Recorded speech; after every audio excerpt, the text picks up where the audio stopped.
Hi all, welcome back to my YouTube channel. ഈ വരുന്ന July 20 മുതൽ ഞാനും നിങ്ങളും ഒന്നിച്ച് ഒരു പുതിയ യാത്ര തുടങ്ങുകയാണ് അല്ലേ. കുറച്ച് പേരെങ്കിലും എന്നോടൊപ്പം ഉണ്ട്.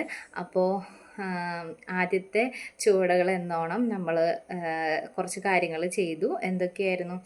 നമ്മൾ കുറച്ച് സാധനങ്ങളൊക്കെ മേടിച്ച് സ്റ്റോർ ചെയ്തിട്ടുണ്ട് അല്ലേ.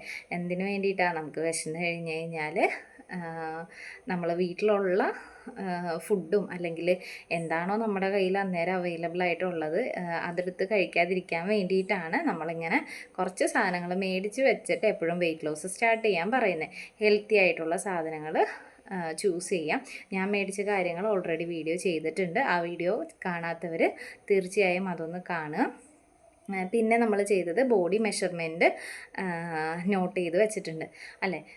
ഞാനൊരു ബുക്കിൽ നമ്മളുടെ ബോഡി മെഷർമെൻറ്റ്സും അതുപോലെ ഇനി ഈ വരുന്ന 30 ദിവസം നമ്മൾ കൃത്യമായിട്ട് എങ്ങനെയാണ് ഓരോ കാര്യങ്ങൾ ചെയ്യുന്നത് എന്നുള്ളത് നോട്ട് ചെയ്യാൻ വേണ്ടിയിട്ടുള്ള രീതിയിലും കൂടി ആക്കി വെച്ചിട്ടുണ്ട്. സ്കൂളിലൊക്കെ കുട്ടികളുടെ അറ്റൻഡൻസ് ഒക്കെ എടുക്കുന്ന പോലെ ഡേ 1 ഞാൻ എന്തൊക്കെ ചെയ്തു, എല്ലാം പെർഫെക്റ്റ് ആണോ എന്നൊക്കെ സ്വയം നമുക്ക് മോണിറ്റർ ചെയ്യുന്നതിന് വേണ്ടിയിട്ടാണ് അങ്ങനെ ഒരു കാര്യം ഞാൻ ചെയ്ത് വെച്ചേക്കുന്നത്. നിങ്ങൾക്കും പറ്റുവാണെങ്കിൽ നിങ്ങളും അത് ഫോളോ ചെയ്യാം. ഞാൻ ജസ്റ്റ് ഇവിടെ ഒന്ന് കാണിച്ചു തരാം കേട്ടോ. ഇതാണ് ഇന്ന് രാവിലെ ഞാൻ വെയിറ്റ് നോക്കിയപ്പോൾ എൻ്റെ വെയിറ്റ് 68.45 ആയിരുന്നു. അത് ഞാൻ ഇവിടെ എഴുതിയിട്ടില്ല, കാരണം തിങ്കളാഴ്ച ജൂലൈ 20 വെയിറ്റ് നോട്ട് ചെയ്യാലോ എന്ന് കരുതിയിട്ടാണ് ഇന്നത്തെ വെയിറ്റ് ഇവിടെ അടയാളപ്പെടുത്താതെ. എൻ്റെ ടാർഗറ്റ് വെയിറ്റ് എന്ന് പറയുന്നത് 60 ആണ്. നമുക്ക് പരിശ്രമിക്കാം. പിന്നെ അതാ ബോഡി മെഷർമെൻറ്റ്, നെഞ്ചളവും നെഞ്ചിൻ്റെ താഴെയുള്ള അളവും കൈവണ്ണവും വയറിൻ്റെ വണ്ണവും ഹിപ്പും കാലിൻ്റെ വണ്ണവും എല്ലാം ഇവിടെ ഞാൻ നോട്ട് ചെയ്ത് ഇങ്ങനെ എഴുതി സൂക്ഷിച്ചിട്ടുണ്ട്. എങ്കിലാണ് നമുക്ക് നെക്സ്റ്റ് 30 ഡേയ്സ് കഴിയുമ്പോൾ നമ്മളിലുള്ള മാറ്റം നമുക്ക് അറിയാനായിട്ട് പറ്റുള്ളൂ. നമ്മൾ വെയ്റ്റ് മെഷീനിൽ തന്നെ നമ്മളുടെ വ്യത്യാസം നോക്കിക്കാണണം എന്നില്ല. ഇതും നമുക്ക് എളുപ്പമായിട്ട് ചെയ്യാൻ പറ്റുന്ന ഒരു കാര്യമാണ്. ഒരാളുടെയും സഹായം ഒന്നും വേണ്ട, ഒരു ടേപ്പ് മാത്രം നമ്മളുടെ കയ്യിൽ ഉണ്ടായാൽ മതി.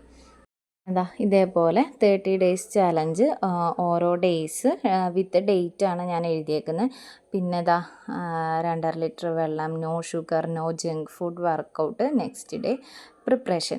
അപ്പോൾ ഇങ്ങനെ ഒന്ന് എല്ലാം സെറ്റാക്കി വെച്ചിട്ടുണ്ട്. എല്ലാ കാര്യങ്ങളും നമ്മൾ നേരത്തെ ചെയ്ത് വെച്ചെങ്കിൽ മാത്രമാണ് നമ്മളുടെ ഈ 30 ഡേയ്സ് പെർഫെക്റ്റ് ആയിട്ട് മുന്നോട്ട് കൊണ്ടുപോകാനായിട്ട് പറ്റുള്ളൂ. അപ്പോൾ ഇതിൽ നമ്മളിങ്ങനെ ഓരോ ഡേയ്സ് ചെയ്ത് കഴിയുമ്പോൾ അത് നോട്ട് ചെയ്ത് പോകാൻ വേണ്ടിയിട്ടാണ് ഞാൻ ഇങ്ങനെയൊക്കെ ആക്കി വെച്ചേക്കണേ. അപ്പോൾ നിങ്ങൾക്കും പറ്റുവാണെങ്കിൽ ഇതുപോലെയൊക്കെ ഒന്ന് ചെയ്യാം. അപ്പോൾ നമ്മൾ പറഞ്ഞു നമ്മളുടെ 30 ഡേയ്സ് വെയിറ്റ് ലോസ് ചാലഞ്ചിൻ്റെ ഭാഗമായിട്ട് 2 സ്റ്റെപ്പ് നമ്മൾ വെച്ചു. ഇതിപ്പോൾ 3ാമത്തെ സ്റ്റെപ്പാണ്. അതെന്തായിരിക്കും എന്നല്ലേ.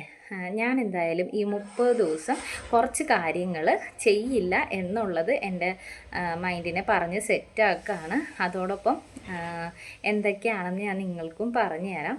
ഞാൻ പൂർണ്ണമായിട്ട് പഞ്ചസാര ഒഴിവാക്കുകയാണ്.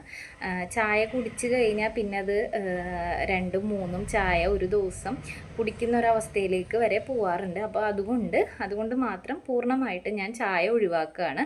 നിങ്ങൾക്ക് ഒട്ടും പറ്റില്ല എന്നാണെങ്കിൽ ഒരു ഗ്ലാസ് ചായയൊക്കെ മധുരം ഇല്ലാതെ കുടിക്കാം. ഞാൻ എന്തായാലും പൂർണ്ണമായിട്ടും പഞ്ചസാര ഒഴിവാക്കുന്നു, ചായ ഒഴിവാക്കുന്നു. കാരണം എനിക്ക് കുടിച്ച് കഴിഞ്ഞാൽ പിന്നെയും കുടിക്കാനുള്ള ടെൻഡൻസി വളരെ കൂടുതലാണ്. അപ്പോൾ അതുകൊണ്ട് ചായ ഒഴിവാക്കുകയാണ്. പിന്നെ ചായ കൂടി നമ്മൾ ഒരു ശീലം പെട്ടെന്ന് നിർത്തി കഴിയുമ്പോൾ കുറച്ച് ദിവസം നമുക്ക് നല്ല തലവേദന അല്ലെങ്കിൽ വേറെ എന്തെങ്കിലുമൊക്കെ ഒരു ബുദ്ധിമുട്ടുകളൊക്കെ തോന്നാം. അപ്പോൾ അത് ബാലൻസ് ചെയ്ത് മുന്നോട്ട് പോകാൻ പറ്റുന്നവർ അങ്ങനെ ചെയ്യാം. അതല്ലെങ്കിൽ നിങ്ങളുടെ ചോയ്സ് അനുസരിച്ച് മധുരമില്ലാതെ ആണെങ്കിൽ അങ്ങനെ തിരഞ്ഞെടുക്കാം ഓപ്ഷൻ. പിന്നെ നെക്സ്റ്റ് ബേക്കറി ഫുഡ് ഐറ്റംസ് ഒന്നും തന്നെ ഞാൻ കഴിക്കുന്നില്ല.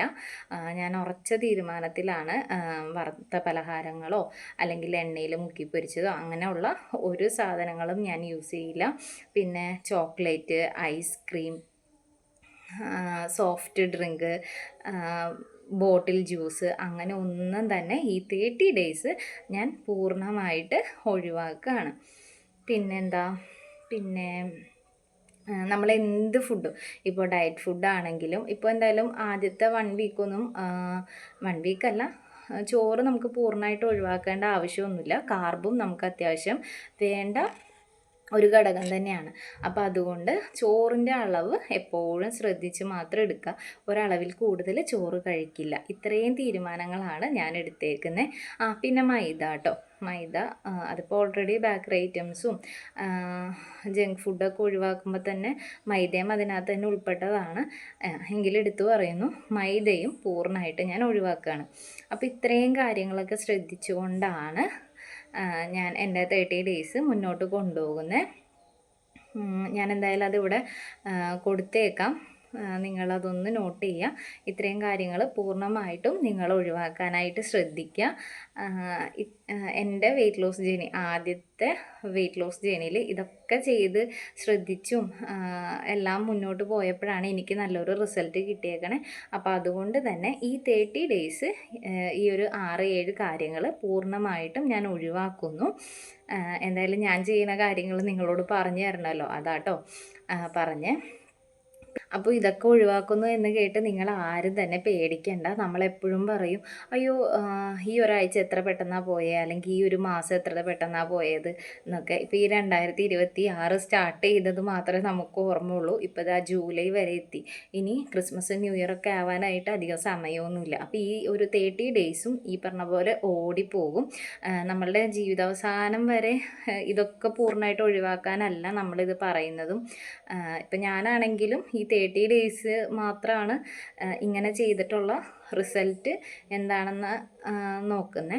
അതല്ലാതെ ഒരു കാലത്തും ചായ കുടിക്കില്ലെന്നോ മധുരം കഴിക്കില്ലെന്നോ അങ്ങനെ ഒന്നും തന്നെ പറഞ്ഞിട്ടില്ല. നമ്മൾ ഉദ്ദേശിക്കുന്ന ഒരു ലെവലിൽ നമ്മൾക്ക് നല്ലൊരു റിസൾട്ടൊക്കെ കിട്ടിക്കഴിഞ്ഞാൽ നമുക്ക് എല്ലാം ഒരു ലിമിറ്റ് വെച്ചിട്ട് നമുക്ക് കഴിക്കാവുന്നതും കുടിക്കാവുന്നതും ഒക്കെ ഉള്ളൂ. അപ്പോൾ നമ്മളെപ്പോഴും ഹാപ്പി ആയിട്ടിരിക്കുക, സന്തോഷമായിട്ടിരിക്കുക. നമ്മൾ ആഗ്രഹിക്കുന്ന പോലെയൊക്കെ നമുക്ക് നടക്കാനൊക്കെ പറ്റണമെന്നുണ്ടെങ്കിൽ നമ്മൾ കുറച്ചൊക്കെ പരിശ്രമിക്കണം. അല്ലാതെ നമ്മൾ ഇതിനു വേണ്ടി പരിശ്രമിക്കാതെ അയ്യോ ഞാൻ ഇങ്ങനെ ഇരിക്കുകയാണല്ലോ, അല്ലെങ്കിൽ എനിക്ക് അവരെ പോലെ നല്ല രീതിയിലൊന്നും ഡ്രസ്സ് ചെയ്ത് നടക്കാൻ പറ്റുന്നില്ലല്ലോ എന്നോർത്തൊന്നും സങ്കടപ്പെടണ്ട. നമ്മൾ പരിശ്രമിക്കാം. അപ്പോൾ ഇന്നത്തെ വീഡിയോയിൽ ഇത്രയൊക്കെ ഉള്ളൂ. അപ്പോൾ നെക്സ്റ്റ് വീഡിയോ ആയിട്ട് വീണ്ടും കാണാം. ബൈ.